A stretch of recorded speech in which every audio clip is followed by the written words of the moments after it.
तो राजस्थान में अब तक की वोटिंग परसेंटेज आपको बता दें, 3 बजे तक के आंकड़े सामने आ चुके हैं। 50% वोटिंग हुई है और अलग अलग पोलिंग बूथों की तस्वीर भी हमारे संवाददाता आप तक पहुंचा रहे हैं। किस तरीके से व्यवस्था वहां पर की गई है पोलिंग बूथ पर, उसकी भी तस्वीर हम आपको लगातार दिखा रहे हैं। फिलहाल राजस्थान में दोपहर 3 बजे तक 50.27% मतदान हुआ है। बांसवाड़ा में सबसे ज्यादा 60.01% और टोंक सवाई माधोपुर में सबसे कम 42.61% वोटिंग हुई है। बांसवाड़ा डूंगरपुर आदिवासी क्षेत्र है, जहां बीजेपी प्रत्याशी महेंद्रजीत सिंह मालवीय, कांग्रेस से अरविंद डामोर उम्मीदवार हैं और बीएपी यानी कि भारत आदिवासी पार्टी से राजकुमार रोत प्रत्याशी हैं, जिन्हें कांग्रेस ने अपना समर्थन दिया है। टोंक सवाई माधोपुर में बीजेपी उम्मीदवार सांसद सुखबीर सिंह जौनपुरिया हैं, जबकि उनके सामने पूर्व सांसद, राजस्थान के पूर्व डीजीपी रहे हरीश मीणा कांग्रेस के टिकट पर चुनाव लड़ रहे हैं। हरीश मीणा पूर्व केंद्रीय मंत्री नमो नारायण मीणा के छोटे भाई हैं और सचिन पायलट के बेहद करीबी माने जाते हैं। अजमेर की बात की जाए तो यहां पर 43.28%, उदयपुर में 51.60%, कोटा में 54.78%, बात चित्तौड़गढ़ की तो यहां पर 51.71%, जालोर में 49.85% वोटिंग हुई है। इसके अलावा जोधपुर में 50%, झालावाड़ बारा में 56.12%, टोंक सवाई माधोपुर में 42.61% हुई है वोटिंग और पाली में 44.27% वोटिंग हुई है। बांसवाड़ा में 59.71%, भीलवाड़ा में 45.39% और राजसमंद में 43.94% मतदान हुआ है। तो 3 बजे तक के ये आंकड़े आ चुके हैं सामने। दूसरे चरण का चुनाव 13 सीटों पर हो रहा है राजस्थान में और एनडीटीवी राजस्थान पर मतदान का ये महा कवरेज लगातार जारी है। आप तक पल पल की अपडेट पहुंचा रहे हैं। जी बिल्कुल शिवानी, जिस तरह से हम दर्शकों को बता रहे हैं, करीब 50% से ज़्यादा वोटिंग दर्ज कर ली गई है 3 बजे तक। और सबसे दिलचस्प बात यह है कि जो ये वोटिंग का प्रतिशत है, पिछली बार के समय के हिसाब से अगर देखें तो थोड़ा बढ़ता हुआ दिखाई पड़ रहा है। ऐसे मित्तल साहब हमारे जुड़ चुके हैं। मित्तल साहब, बहुत स्वागत है एनडीटीवी पर जुड़ने के लिए। पहला सवाल मेरा आपसे यही होगा, पिछली बार से थोड़ी बेहतरी देखने को मिली है मतदान प्रतिशत के हिसाब से, वोटर्स निकले हैं? क्योंकि 3 बजे पिछली बार के मतदान प्रतिशत को देखें तो करीब 40-41% था, इस बार 3 बजे 50% को छू चुका है। तो क्या जो ओवरऑल आंकड़ा उसके आसपास जा सकता है पिछली बार की तरह, जो 2019 लोकसभा चुनाव था? देखिए, मैंने सबसे पहले तो मैं आपको बताता हूं, जो अभी 19 अप्रैल को जो 12 संसदीय क्षेत्रों में जो मतदान हुआ, उसमें सिर्फ 3 संसदीय क्षेत्र ऐसे हैं, गंगानगर, अलवर और जयपुर शहर, जहां मतदान का प्रतिशत 60% से अधिक गया। गंगानगर के अंदर सर्वाधिक 66% रहा और अलवर में 60 और उसके बाद में जयपुर शहर में कुल 63%। ये कुल 12 संसदीय क्षेत्रों में से ये 3 संसदीय क्षेत्र ऐसे रहे जहां प्रतिशत 60 से ऊपर गया अभी 19 अप्रैल को। लेकिन अब जब हम देख रहे हैं, जब 13 संसदीय क्षेत्रों में आज जब मतदान हो रहा है, तो देख रहे हैं 50 से ज्यादा सभी संसदीय क्षेत्रों में मतदान हो चुका है। और मेरा ऐसा मानना है कि ये जो मतदान का प्रतिशत है, जो पिछली बार कम हुआ 19 अप्रैल को राजस्थान में, वो शायद इस बार जो है वो 60 से लेके 70 तक चले जाएगा। 2019 में ऐसे कई संसदीय क्षेत्र रहे जहां 73% तक मतदान हुआ। तो मुझे ऐसा लगता है कि जो 2019 के अंदर जो स्थिति रही है, वो इन 13 संसदीय क्षेत्रों में इस बार हो जाएगी। दर्शकों को ये पता है कि अभी जब मतदान केंद्र में जहां मतदान की प्रक्रिया चल रही है, वहां शाम को 6 बजे तक उस मतदान परिसर में जितने भी लोग प्रवेश कर जाएंगे, उन सबको मतदान का अधिकार होगा, भले ही चाहे 6 बजे बाद तक मतदान होता रहे। हमने विधानसभा चुनाव में भी देखा, कई बार 8 बजे तक कई से मतदान केंद्रों पर मतदान हुआ है। तो मेरा ऐसा मानना है कि ये प्रतिशत और बढ़ेगा। और उसका एक कारण यह भी है कि जिस तरीके से 19 अप्रैल को जो मतदान का प्रतिशत गिरा, इसके बाद में चाहे भारतीय जनता पार्टी हो चाहे कांग्रेस हो, खासतौर से भाजपा को भी ये लगा कि शायद मतदाताओं की उदासीनता या कार्यकर्ताओं का श्रम कम होने की वजह से मतदान का प्रतिशत नहीं बढ़ा। और एक कारण यह भी हो सकता है कि जिस तरीके से भारतीय जनता पार्टी ने बढ़ चढ़ कर यह बात कही कि हम तो हर संसदीय क्षेत्र में 5 लाख मतों से जीतेंगे, तो मुझे लगता है शायद उससे आम मतदाता को यह लगा होगा कि भारतीय जनता पार्टी जीत रही है। जो भाजपा के जो समर्थक हैं वो उतने बड़े उत्साह से वोट डालने 19 अप्रैल को नहीं गए। लेकिन अब जब देखा कि मतदान का प्रतिशत घट गया है, तो मुझे लगता है कि जो भाजपा का समर्थक है उसने भी इस बार क्या नाम से पूरा प्रयास किया कि वो मतदान केंद्र पर जाके अपना मतदान दे। इसीलिए ये परिणाम हमारे सामने आए कि 3 बजे तक 50% मतदान हो गया है। तो आपको क्या लगता है मित्तल साहब, जो पिछली बार वोटिंग परसेंटेज था फर्स्ट फेज में 57.87 का, जो करीब 58% था, उसके करीब 5 बजे के जो डेटा आएगा लेटेस्ट वो उसके पार जा चुका होगा? मनीष लगता यही है, अब तक की जो मतदान की रफ्तार है उससे यही लगता है। आप देखिए मतदान की रफ्तार को हम देखें कि सवेरे अभी इस बार क्या नाम सभी 7 बजे सुबह मतदान हो गया, तो हमने देखा कि मतदान केंद्रों पर सवेरे कतार लग गई थी। 7 बजे से पहले ही लग गई थी, लोग चाहते थे कि अपना वोट यहाँ डाला है। मैं चूंकि क्या नाम से अजमेर संसदीय क्षेत्र में रहता हूं, तो आज वहां पर मतदान हुआ, तो मैंने भी आज क्या नाम से अपने मताधिकार का उपयोग किया है। मैं एक बात अपने अनुभव में ये कहना चाहता हूं कि आज जब मैंने अपना वोट डाला तो मैंने देखा कि उसके बाद में जो ईवीएम से जुड़ी हुई वीवीपैट मशीन है उस पर जिसको मैंने वोट दिया उसका उल्लेख, उस प्रत्याशी का उल्लेख और उसका चुनाव चिन्ह इतना पर्याप्त समय में था कि मैं या कोई भी मतदाता उसको पढ़ सकता था। तो ये जो बात कही जा रही थी कि मतदाता किसी को वोट देता है, दर्द किसी के हो जाता है, मुझे लगता है कि आज बहुत क्लियर हो गया। हर मतदाता ने इस बात को महसूस किया होगा कि वो वीवीपैट मशीन पर अपना जिसको वोट दिया है उसको देख सकता है। करीब 8 सेकंड तक रहता है, उतना तो पर्याप्त समय रहता है मित्तल साहब देखने के लिए किसी को भी अपना। हाँ, बहुत पर्याप्त रहता है, बहुत आसानी से देखा गया, बिल्कुल बहुत आसानी से देखा गया। और ये मतदाता के लिए संतोष की बात है कि उसने जिसे वोट दिया है उसको दर्ज हुआ है। बिल्कुल। शिवानी, एक दो जो सीटों की भी बात कर लेते हैं मित्तल साहब से। मित्तल साहब, जो बाड़मेर और बांसवाड़ा दोनों सीटें एक तरह से कहें कि ये पुलर रही हैं इस वाले फेज में, 60% से ज्यादा दोनों पर पहले से मतदान हो चुका है और सुबह से ही काफी जो मतदान का प्रतिशत था ये लीडिंग करती हुई दिखाई पड़ी। पहले पर बाड़मेर, दूसरे पर पहले पर बांसवाड़ा, दूसरे पर बाड़मेर। आपको क्या लगता है इन सीटों पर क्या कोई हिस्टोरिक वोटिंग देखने को मिल रही है इस बार, या इस बार कोई रिकॉर्ड टूट सकता है इन दोनों सीटों पर? देखिए मेरे सामने दोनों संसदीय क्षेत्रों के आंकड़े हैं। हमने देखा कि 2019 में बाड़मेर में 72% मतदान हुआ और बांसवाड़ा में 73% मतदान हुआ। तो मेरा ऐसा मानना है कि जो व्यवस्था, जो मतलब उत्साह लोगों में 2019 में था उससे ज्यादा इस बार देखने को मिलेगा। बाड़मेर में हमने देखा कि त्रिकोणात्मक संघर्ष है, रविंद्र भाटी की वजह से भी क्या नाम से मुझे लगता है कि वहां पर मतदान बढ़ेगा। इसी प्रकार क्या नाम से हम बांसवाड़ा में देखें तो बांसवाड़ा में भी क्या नाम से त्रिकोणात्मक संघर्ष कहा जा सकता है, क्योंकि क्या नाम से वहां कांग्रेस के उम्मीदवार भी है और जिस तरीके से क्या नाम से बांसवाड़ा में जो कांग्रेस के क्या नाम से मंत्री रहे, पूर्व मंत्री रहे, उनको भारतीय जनता पार्टी ने अपना उम्मीदवार बना दिया और भारत आदिवासी पार्टी जो क्या नाम से राजकुमार रोज जहां उसके उम्मीदवार हैं, अब बाद में ये कहा कांग्रेस ने कि हम राजकुमार रोज को अपना समर्थन देंगे। तो मुझे लगता है कि इन जो वहां पे त्रिकोणात्मक स्थिति बनी है उसकी वजह से भी मतदान बढ़ेगा और मतदान बांसवाड़ा में और बाड़मेर में मतदान बढ़ने की अपनी प्रक्रिया है। मैंने अभी बताया कि 72 और 73% 2019 में था, तो मुझे लगता है कि इस बार भी हो सकता है उससे ज्यादा मतदान का प्रतिशत देखने को मिले। और एक बात और मैं क्या नाम से आपको बाड़मेर के संदर्भ में बताना चाहूंगा मनीष, कि आपने देखा हो कि क्या नाम से जब जो हनुमान बेनीवाल जो आरएलपी के संयोजक हैं वो नागौर से उम्मीदवार हैं और कांग्रेस उनको समर्थन कर रही है और 19 अप्रैल को नागौर में मतदान था। तो जब वो मतदान पूरा नागौर में 19 अप्रैल को हो गया तो आपने देखा कि 2 दिन पहले हनुमान बेनीवाल ने बाड़मेर में अपने कार्यकर्ताओं को ये छूट देती, पार्टी के कार्यकर्ताओं को, कि वो भारतीय जनता पार्टी का समर्थन कर सकते हैं। तो ये जो स्थिति उत्पन्न हुई है ये मुझे लगता है कि कांग्रेस के लिए थोड़ा चिंताजनक है। बिल्कुल। एक और सीट पर बात करना चाहेंगे मित्तल साहब, जो बड़ी दिलचस्प सीट इस लिहाज से हो जाती है टोंक सवाई माधोपुर। एक चीज उस पर यह गौर करने वाली कि दूसरे फेज के मतदान से पहले, चुनाव प्रचार थमने से पहले प्रधानमंत्री की बड़ी रैली होती है और जो बातें उन्होंने बोली वो पूरे देश भर में चर्चित हो रही है इस वक्त पर। दूसरी बात अब आज जो सबसे बड़ी खास तौर पर देखना है कि सबसे कम मतदान प्रतिशत उसी सीट पर है। आपके किस तरह से आप इसको असेस करते हैं? अक्सर ऐसा होता नहीं है मनीष।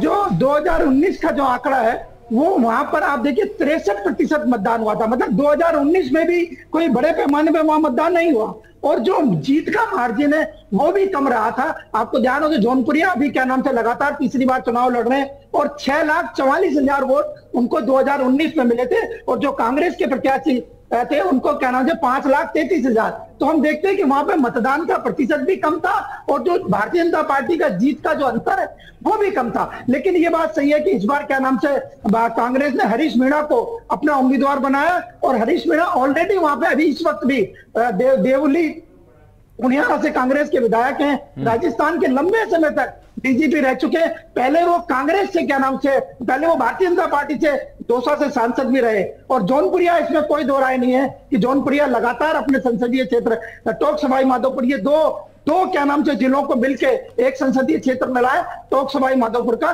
तो मुझे लगता है कि क्या नाम से इसमें जो मतदान के प्रतिशत में जो भूमिका होगी या परिणाम में जो भूमिका होगी, जो कांग्रेस के मंत्री हैं और जो भारतीय जनता पार्टी के मंत्री हैं और दिग्गज है किरोड़ी लाल मीणा, उनकी भी महत्वपूर्ण भूमिका होगी, क्योंकि जो सवाई माधोपुर का क्षेत्र है उसमें किरोड़ी लाल मीणा की भूमिका बहुत महत्वपूर्ण है और वहां लोकप्रिय भी है। बिल्कुल। शिवानी, हमारे साथ आशुतोष रावत भी इस वक्त पे जुड़ हैं, आप कोई सवाल लेना चाहें उनसे? बिल्कुल, आशुतोष जी से सबसे पहले तो यही जानना चाहेंगे कि अब तक के जो वोटिंग परसेंटेज सामने आए, चूंकि महज आधे घंटे का वक्त बचा हुआ है, 6 बजे मतदान खत्म हो जाएगा, और अब तक के जो आंकड़े सामने आ चुके हैं, आशुतोष जी क्या अंदाजा लगाया जाए? पहले फेज में जो मतदान हुआ था, जो वोटिंग परसेंटेज निकलकर सामने आए थे, उसको लेकर विपक्ष भी लगातार बीजेपी पर हमलावर थी कि जो वादे और दावे मुख्यमंत्री कर रहे थे वो वोटिंग परसेंटेज में वो दम नहीं दिख रहा है। फिलहाल आज के वोटिंग परसेंटेज की बात की जाए, किस ओर इशारा कर रहे हैं आंकड़े? देखिए शिवानी, ये वोटिंग परसेंटेज से सीधे सीधे आप इस बात का आकलन तो अब नहीं कर सकते हैं 2010 के बाद से, खास तौर पर कि वोटिंग परसेंटेज से आप अंदाजा लगा पाए कि कौन राजनीतिक दल जीत रहा है लेकिन और हार रहा है। लेकिन पिछले चुनाव में, पिछले फेज में जिस तरह से वोटिंग कम हुई थी और दोनों बड़ी पार्टियों ने, भारतीय जनता पार्टी ने जहां इसको अपनी तरफ कैश करने की कोशिश की थी कि कांग्रेस का जो मतदाता है वो हताश है इसलिए वोटिंग करने नहीं गया, हमारा तो पूरा मतदाता आया है। वहीं कांग्रेस ने कहा था कि भारतीय जनता पार्टी का कार्यकर्ता हताश है और वो वोटिंग करने नहीं आया, हमारा तो वोट परसेंटेज जो का त्यों पड़ा है। लेकिन इस बढ़े हुए मतदान प्रतिशत के साथ, जो निश्चित तौर पर पहले फेज से ज्यादा होगा, क्या यह दोनों राजनीतिक दल अब भी उसी स्टेटमेंट पर अपने पर टिके रहेंगे कि हाँ वोटिंग परसेंटेज कम हो रहने पर हमारे तो पूरे लोग वोट डाल रहे थे, दूसरे लोग वोट नहीं डाल रहे थे? तो ये एक बड़ी रोचक चीज देखने के लिए मुझे लगता है कि शायद हमको अभी आज एक बार इस फेज को पूरा होने देने तक का इंतजार करना चाहिए और राजनीतिक दलों की प्रतिक्रिया का इंतजार करने देना चाहिए कि किस तरह अब वो उस पर रिएक्ट करते हैं। लेकिन मुझे लगता है कि जिस तरह प्रधानमंत्री नरेंद्र मोदी ने लगातार विधानसभा चुनावों के समय उम्मीदवारों को लेकर के और मुख्यमंत्री के चयन के लिए एक अलग तरह का सस्पेंस जो राजस्थान के में अंदर क्रिएट किया, राजस्थान की जनता को एक सस्पेंस बनाए रखा कि कौन मुख्यमंत्री होगा, मुझे लगता है कि इस बार राजस्थान का वोटर भी शायद उस तरह का एक सस्पेंस मोदी को देना चाहता है कि अब आप इंतजार करिए 4 जून तक का कि ऊंट किस करवट बैठता है। शायद वोटिंग परसेंटेज से इस बार आपको किसी लोकसभा सीट का आप आकलन करना चाहे कि इसके परिणाम किस तरफ जा रहे हैं। जैसा कि अभी मित्तल साहब बता रहे थे कि पिछले बार से बहुत इतर इस बार वोटिंग परसेंटेज नहीं हो रहा है, तो ये परिणामों में किस तरह से परिवर्तित होंगे, शायद इसके लिए भाजपा और कांग्रेस के बड़े नेताओं के बीच में भी सस्पेंस रहेगा और 4 जून को यह सस्पेंस खत्म हुआ कि आखिरकार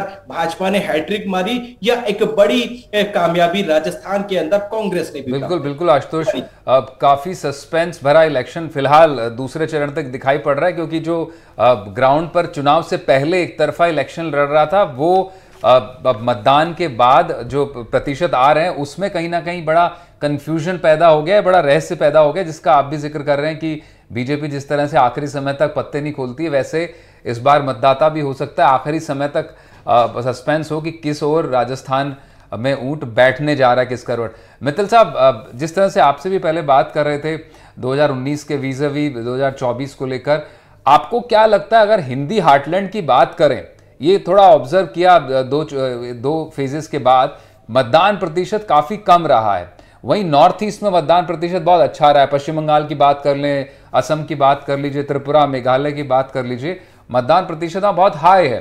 साउथ में मतदान ठीक है, मतलब 50%, 7% के आसपास वो मॉडरेट है, लेकिन जो बिहार, यूपी, राजस्थान और कमोबेश सेकंड फेज में तो हम एमपी को भी गिन सकते हैं, फर्स्ट फेज हालांकि अच्छा गया वहां पर, आपको क्या वजह लगती है?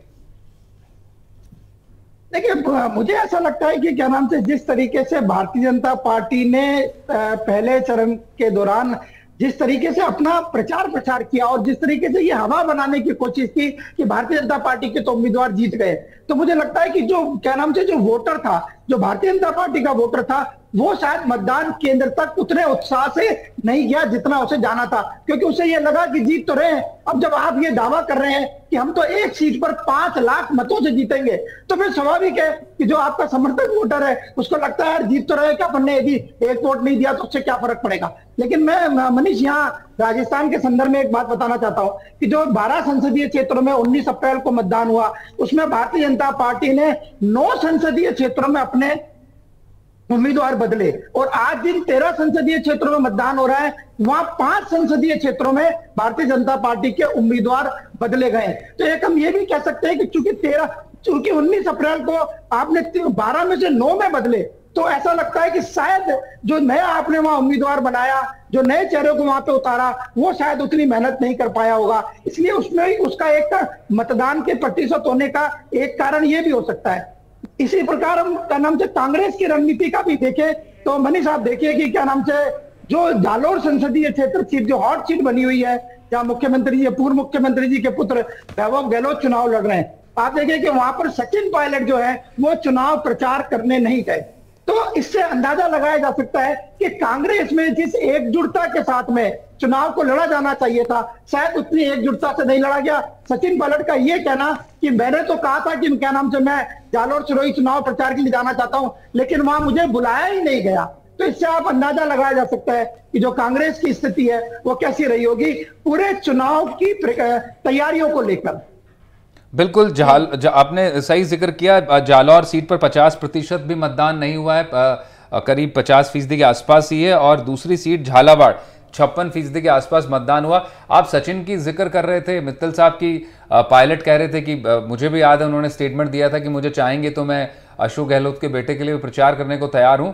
लेकिन आपको लगता है मित्तल साहब की कहीं कांग्रेस जो है एक यूनिफाइड, एक यूनिट की तरह इस इलेक्शन को लेकर नहीं जाती दिखी? कहीं ना कहीं 2 सेगमेंट अलग दिखे।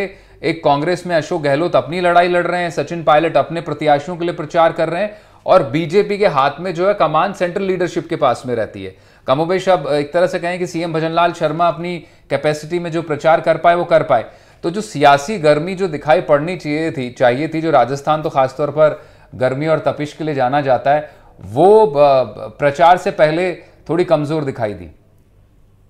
देखिए हमने देखा कि जब चुनाव की घोषणा नहीं हुई थी उससे पहले, मैं वसुंधरा राजे वाले फेज पर नहीं जाना चाहता, लेकिन जो चुनाव की घोषणा उसके पहले फेज पे जाना चाहता हूं, तो आपको ध्यान हो तो क्या नाम से 2-3 चेहरे भारतीय जनता पार्टी के बिल्कुल उभर के सामने थे। चाहे उसमें हम राजेंद्र राठौड़ का नाम ले लें, एक उसमें हम सतीश पुनिया जी का नाम ले लें, ऐसे 3-4 चेहरे थे। लेकिन जैसे ही मतदान की घोषणा हुई, चुनाव की घोषणा हुई, चुनाव प्रक्रिया शुरू हुई, तो हमने देखा कि ये तीनों चेहरे जो है वो पीछे रह गए और 1-2 चेहरे बढ़ के उभर कर सामने आ गए जिन्होंने भाजपा की रणनीति बनाई। एक उसमें विनय सहस्रबुद्धे जिनको चुनाव का प्रभारी बनाया गया, एक क्या नाम से वी सतीश जो क्या नाम से राष्ट्रीय महासचिव भी हैं। तो ये दोनों लोगों ने आके क्या नाम से अब रणनीति बनाई है, और हम देख रहे हैं कि उस रणनीति का ही कारण है कि भारतीय जनता पार्टी ने अपने संसदीय क्षेत्र जहां भी उनका था, जहां उनको लग रहा था कि कमजोर स्थिति है, जो विधानसभा के चुनाव हाल ही में जो विधानसभा के चुनाव हुए उसमें 11 संसदीय क्षेत्र ऐसे थे जहां भाजपा को कम वोट मिले और कांग्रेस को ज्यादा वोट मिले। तो उन 11 संसदीय क्षेत्रों में अलग से रणनीति बनाई कि क्या नाम से किस तरीके से इसको आगे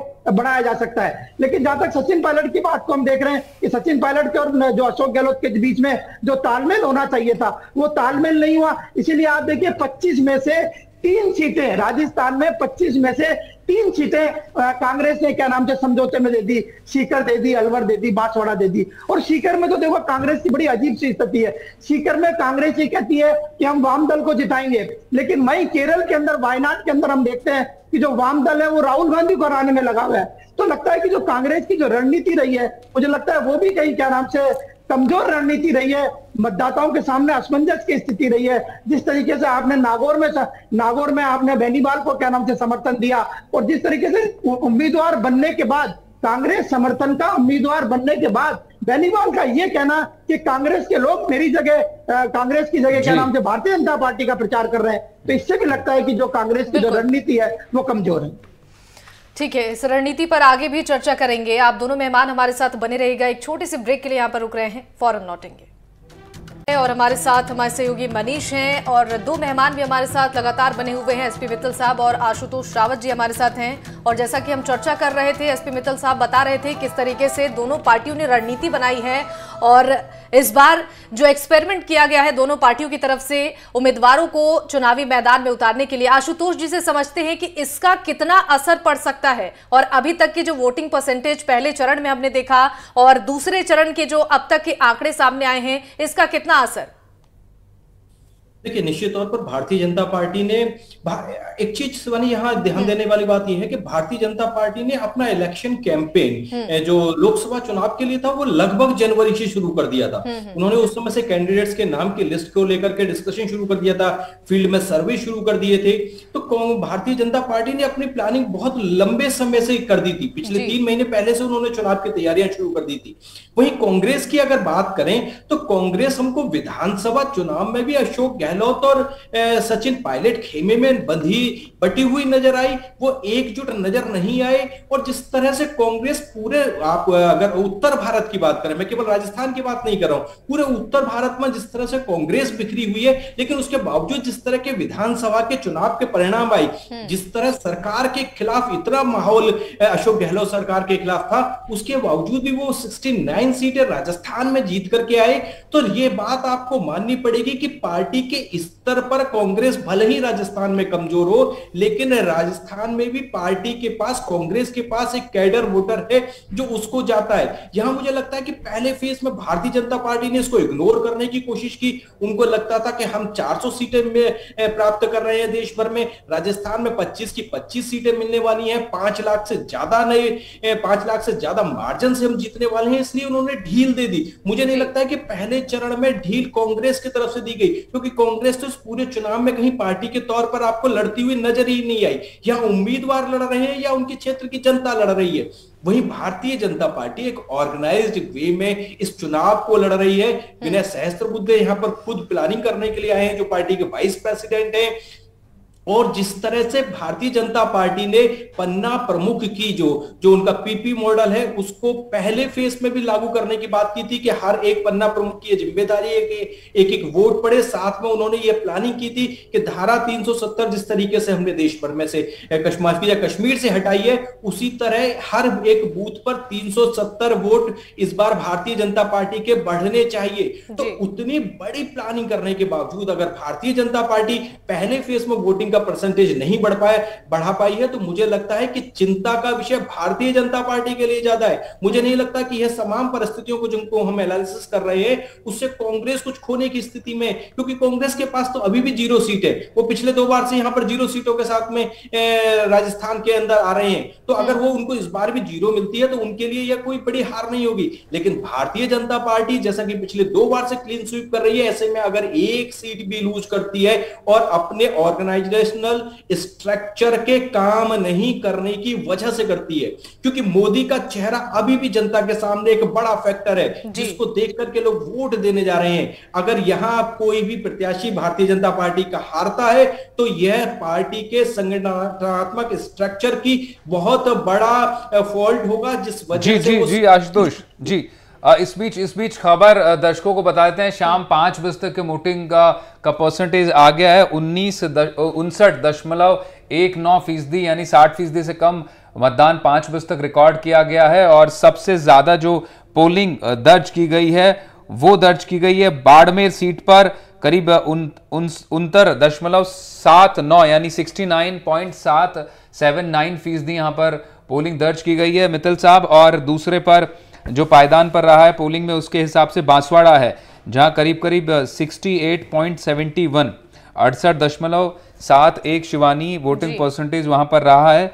और झालावाड़ 12 में भी अच्छी वोटिंग हुई है, 65% से ज्यादा। कोटा में भी 65% से ज्यादा वोटिंग हुई है। वहीं सबसे कम वोटिंग दर्ज की गई है वो की गई है पाली में, 51.75% वोटिंग वहां पर दर्ज की गई है। इसके बाद टोक सवाई माधोपुर है, यानी जो सबसे ज्यादा पोलिंग हुई है, जो बड़ी चर्चित सीट थी, हॉट सीट बनी हुई थी बाड़मेर, उसी पर करीब 70% मतदान रिकॉर्ड किया गया है। इलेक्शन कमीशन का लेटेस्ट डेटा है।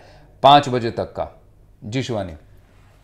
तो शाम 5 बजे तक के आंकड़े सामने आ चुके हैं। 59.19% मतदान हुआ है और बाड़मेर में आपको बता दें कि सबसे ज्यादा 59.69% मतदान हुआ है। मित्तल साहब देखिए, यहाँ पर जिस तरीके का मुकाबला देखने को मिला है, दोनों ही पार्टियों की तरफ से जो प्रत्याशी हैं वो जीत का दावा कर रहे हैं। इस बीच देखिए, जनता अगर वोट देने जाती है, पोलिंग बूथ पर पहुंचती है, तो सबसे बड़ा फैक्टर होता है कि क्या कुछ मुद्दे हैं, चाहे वो कोई भी चुनाव है। तो ऐसे में इस बार जो मुद्दे दिए गए हैं, दोनों पार्टियों की तरफ से जो वादे और दावे किए गए हैं, उसका भी कुछ असर देखने को मिल रहा है। क्या कुछ जहन में लेकर जनता पहुंच रही है अपने मताधिकार का इस्तेमाल करने के लिए, और कितना उत्साह है वो ये आंकड़े बता रहे हैं। ठीक है शिवानी जी, जो अभी आपने बात की बाड़मेर की और बांसवाड़ा की, तो मैंने अभी जैसे बताया, फिर एक बार मैं बताना चाहता हूं कि आपको जो बाड़मेर है, बाड़मेर में 2019 में भी 73% मतदान हुआ था। तो मुझे लगता है कि इस बार भी क्या नाम से 73% या उससे ज्यादा मतदान हो सकता है। और बांसवाड़ा में पिछली बार भी 72% मतदान हुआ है। तो मतलब वहां जो देखा जाए तो जो मतदाता की जो स्वभाव है वो वोट डालने का है, इसलिए उनका क्या नाम से वहां पे लगातार प्रतिशत बढ़ता है। अब आपने बात की चुनावी मुद्दों की, तो देखिए जिस तरीके से प्रधानमंत्री जी ने टॉक के अंदर ये बात कही, जिस तरीके से कहा कि मुस्लिम तुष्टीकरण कांग्रेस करती है, और जिस तरीके से कहा कि क्या नाम से जो आरक्षण है वो SC ST और OBC का छीनकर मुस्लिम वर्ग को दे दिया जाएगा, ये सारे मुद्दे प्रधानमंत्री जी ने उठाए। तो मुझे लगता है कि ये क्या नाम से द्वितीय चरण के कुछ दिनों पहले, 2 दिन या 3 दिन पहले उन्होंने इन मुद्दों को उठाया। वो शायद इसलिए उठाया होगा कि राजस्थान के अंदर पहले चरण के अंदर मतदान का प्रतिशत कम हुआ है, इसमें कोई दो राय नहीं। तो ऐसी स्थिति के अंदर जो अब तक ये जो बात की जा रही थी, विकास की बात की जा रही थी, कहा गया था कि पिछले 10 साल की तुलना और पिछले 55 साल की तुलना के अंदर जो मोदी सरकार है उसके कामकाज जितने में, चाहे वो क्या नाम है सड़क का हो, चाहे वो ट्रेन का हो, चाहे वो रेलवे का हो, या दूसरा हो कोई किसी भी क्षेत्र का हो। लेकिन बाद में ये चुनाव जो है मुझे लगता है कि क्या नाम से वापस हिंदू मुस्लिम पे आ गया। और इसीलिए जो बात कांग्रेस ने फिर क्या नाम से कहा कि महंगाई और बेरोजगारी की है। लेकिन देखिए ये बात सही है, इसमें कोई दो राय नहीं है कि कर्नाटक में कांग्रेस ने इस बात का प्रयास किया था कि जो क्या नाम से मुसलमान है उनको क्या नाम से OBC और SC ST का कोटा काटकर उनको आरक्षण दे दिया जाए। इसमें तो खैर कोई दो राय नहीं। मुझे लगता है कि क्या नाम से मोदी जी को लगा होगा कि ये मुद्दा यहाँ राजस्थान में उठाया जा सकता है, तो इसीलिए उन्होंने क्या नाम से राजस्थान में इस मुद्दे को उन्होंने पहली बार उठाया। और वो जो दूसरे जो मुद्दे थे उन सब पर यह मुद्दा भारी हो गया। बिल्कुल। जिस तरह से अगर बात भी करें विधानसभा के हिसाब से भी देखें मित्तल साहब, तो जो आंकड़े हैं वो जो टोंक सवाई माधोपुर सीट हम बार बार कह रहे हैं, निवाई में जो वोटिंग हुई है वो निवाई का वोटिंग परसेंटेज सिर्फ 49% है, देगाना में 48%, दूदू में 48%। ये सब वो विधानसभा क्षेत्र हैं जहां पर वोटिंग काफ़ी कम हुई है। और वहीं सबसे ज़्यादा पोलिंग परसेंटेज के हिसाब से देखें तो 70% से ज़्यादा पोलिंग परसेंटेज वाली सीटें गढ़ी, बांसवाड़ा, शिव, बाड़मेर, बागीदौरा, बायतू, जैसलमेर, घाटोल में सबसे ज़्यादा मतदान हुआ है 76%, जैसलमेर में 75%, बागीदौरा में 74%। ये सब इशारे करते हैं मित्तल साहब, आशुतोष जी का भी रुख करेंगे। आशुतोष जी, ये वो सीटें हैं जहां पर कोई एक्स फैक्टर था इस बार। बाड़मेर में आप देख लीजिए और बांसवाड़ा में, दोनों जगह त्रिकोणीय मुकाबला देखा गया और एक तरह से कहें कि माहौल पोलराइज भी रहा वहां पर, अलग अलग जाति या वर्ग को लेकर।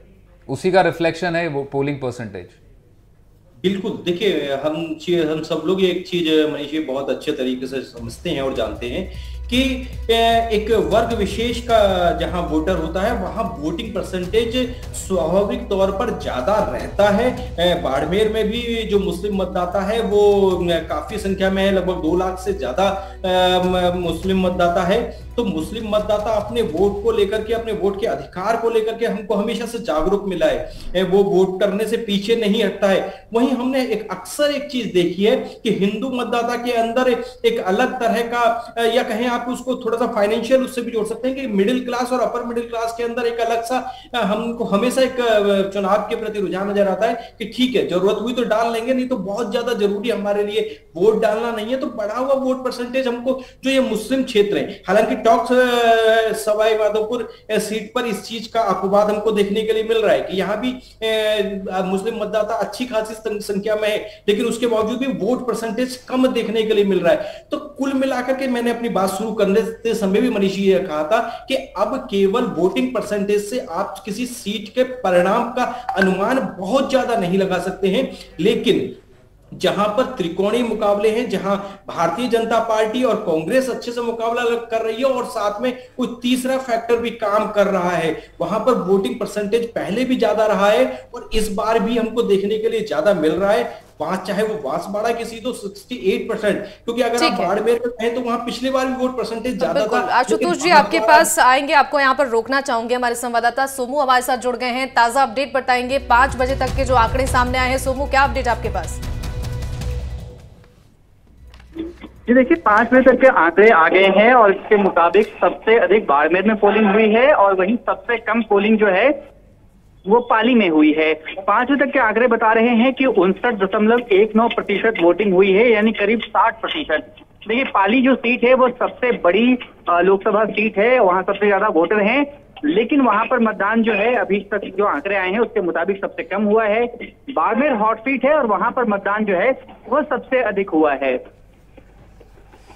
बिल्कुल, तो ये आंकड़े 5 बजे तक के सामने आ चुके हैं और पाली में सबसे कम वोटिंग परसेंटेज दर्ज किया गया है। आशुतोष जी के पास चलते हैं एक बार। सोमू, बहुत बहुत शुक्रिया आपका इन तमाम जानकारियों के लिए, अपडेट्स के लिए। और पाली दर्शकों को ये भी बता दे शिवानी, सबसे दिलचस्प बात है सबसे बड़ी सीट है जहाँ 23 लाख वोटर है और वहाँ पर 52% वोटिंग हुई है। तो करीब करीब मान के चलिए आप आधे ही मतदान तक केंद्रों तक पहुंचे, आधे ही मतदाता, और उसके हिसाब से जो छोटी कॉन्स्टिट्यूएंसीज है वहां पर पोलिंग परसेंटेज ज्यादा देखा गया है।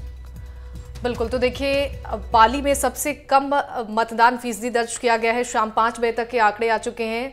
आशुतोष जी, अगर समझने की कोशिश की जाए, क्योंकि पाली में हमने देखा धुआंधार चुनाव प्रचार हुआ, तमाम रैलियां दोनों पार्टियों की तरफ से की गई, दावे और वादे किए गए और जीत को लेकर दोनों ही पार्टी के जो कैंडिडेट्स हैं वो आश्वस्त नजर आए। बावजूद इसके सबसे कम वोटिंग परसेंटेज यहां पर ही सामने आए। कंगना रनौत भी पहुंची थी रोड शो करने पाली में। जी बिल्कुल, देखिए टॉक सवाई माधोपुर में प्रधानमंत्री नरेंद्र मोदी की सभा हुई थी, हमको इस चीज को भी नहीं भूलना चाहिए। तो निश्चित तौर पर यह तमाम ऐसी सीटें हैं जहां पर प्रधानमंत्री के दौरे हुए हैं, जहां पर तमाम फिल्म स्टारों को लगाया गया है और भारतीय जनता पार्टी की तरफ से पूरी फौज उतारी गई, पूरे देश भर के नेताओं को बुलाया गया और उनको इन चुनाव प्रचार में लगाया गया। लेकिन उसके बावजूद भी, हालांकि पाली में जैसा कि मित्तल साहब पहले ही बता रहे थे कि पिछले चुनाव में भी वोटिंग परसेंटेज कम था, लेकिन शायद उसका एक बड़ा कारण और भी ये होता है कि जो यहाँ राजस्थान में हाई प्रोफाइल सीटें हैं, यहाँ जहां कैंडिडेट बिल्कुल नेक टू नेक फाइट वाले हैं, वहां पर आपको वोटिंग परसेंटेज ज्यादा देखने के लिए मिलता है। और राजस्थान के अंदर आपको तमाम ऐसी सीटें हैं, यहां से 2 केंद्रीय मंत्री आपको चुनाव में भाग लेते हुए दिख रहे हैं, लोकसभा अध्यक्ष यहां से चुनाव में है, 2 पूर्व मुख्यमंत्रियों के बेटे चुनाव में है। ऐसे में मुझे लगता है कि शायद यहां कोई बड़ा चेहरा, कोई बड़ा नाम, हालांकि पीपी चौधरी पिछले 2 बार से सांसद का चुनाव जीत रहे हैं, लेकिन फिर भी लगता है कि कोई शायद बड़ा नाम और कोई बड़ा चेहरा इस लोकसभा में नहीं था। शायद उसका बड़ा कारण यह है दोनों बड़ी पार्टियों ने तमाम उन सीटों को, जो हॉट सीटें थी, वहां तक अपने को सीमित रखा। हालांकि कांग्रेस की तरफ से तो न राहुल गांधी, न प्रियंका, न मल्लिकार्जुन खड़गे, कोई भी बड़ा नेता सेकंड फेज के इलेक्शन कैंपेनिंग के लिए तक नहीं आया। ऐसे में जैसा मैंने पहले भी कहा कि भारतीय जनता पार्टी अपने ऑर्गेनाइजेशन स्ट्रक्चर के साथ, एक मजबूती के साथ चुनाव लड़ रही है, तो वहीं कांग्रेस का उम्मीदवार अकेले चुनाव लड़ते हुए हमको इस पूरे राजस्थान के चुनाव में नजर आ रहे हैं। क्योंकि शायद उसका कारण एक ये भी हो सकता है कि पहले चरण में तमिलनाडु में सबसे ज्यादा, पहले फेज में सबसे ज्यादा सीटें तमिलनाडु में थी, इसलिए उन्होंने फोकस तमिलनाडु में किया, और इस बार सबसे ज्यादा सीटें केरला में हैं, तो शायद उन्होंने फोकस केरला में किया, क्योंकि कांग्रेस के लिए वैसे भी राजस्थान से बहुत बड़ी उम्मीद की किरणें नहीं है, उनके लिए कर्नाटका, केरला और तमिलनाडु ज्यादा महत्वपूर्ण है। तो शायद हो सकता है कि बड़े कांग्रेस के नेता, केंद्रीय नेतृत्व ने इसलिए भी राजस्थान पर नहीं ध्यान दिया हो। लेकिन अगर 25 सीटें कोई राज्य देता है तो आप उसको इस तरह इग्नोर नहीं कर सकते हो। भारतीय जनता पार्टी ने अपने तमाम बड़े लोगों को उतारा, तमाम फिल्म स्टारों को उतारा, तमाम राज्यों के मुख्यमंत्रियों को राजस्थान में तमाम सीटों पर घुमाया। और जिस तरह से कास्ट इक्वेशन में हमको भारतीय जनता पार्टी शुरुआत में पिछड़ती हुई दिख रही थी। एक चीज और भी थी कि इलेक्शन कैंपेन में भारतीय जनता पार्टी बहुत आगे थी लोकसभा चुनाव के, लेकिन कास्ट इक्वेशंस में हमको भारतीय जनता पार्टी के कैंडिडेट्स थोड़ा सा वीक लग रहे थे।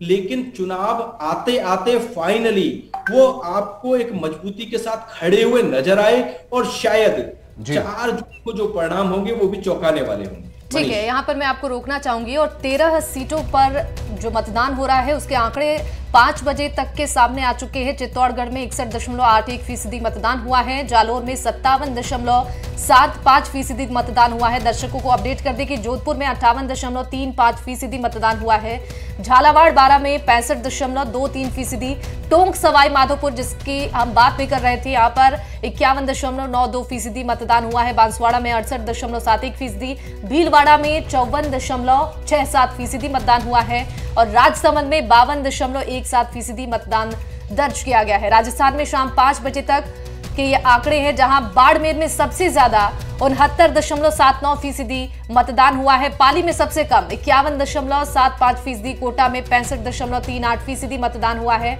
अजमेर में 52.38% मतदान हुआ है। इसके अलावा उदयपुर में 59.54% मतदान दर्ज किया गया है। चित्तौड़गढ़ में 61.81% मतदान हुआ है और जालोर में 57.75% मतदान हुआ है। जोधपुर की बात की जाए तो यहाँ पर 58.35% मतदान हुआ है। तो अब तक के ये आंकड़े सामने आ चुके हैं।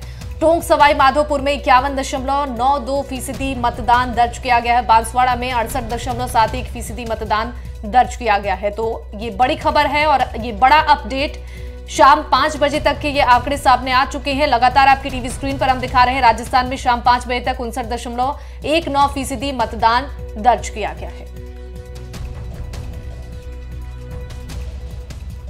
बिल्कुल शिवानी, जैसा आपने बताया सिलसिलेवार ढंग से इन 13 सीटों पर सबसे कम पाली में, सबसे ज्यादा बाड़मेर में मतदान दर्ज हुआ है।